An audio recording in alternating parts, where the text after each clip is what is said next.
عثمان الصوغدي محمد وكم على الباعد وحنا مدعلينيا معدك يول ومانتي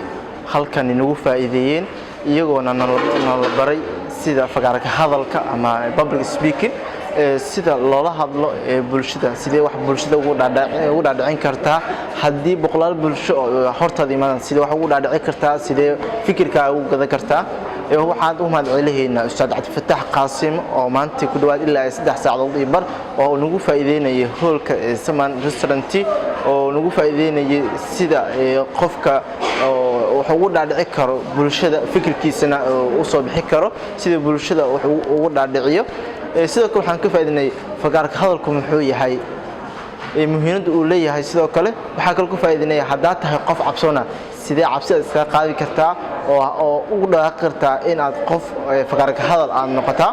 waxaan u macnaheynaa Ustaad Cabdifataax Qaasim sida quruxda badan oo maanta inuu soo bandhigay public speaking-ka waxaan dhammaan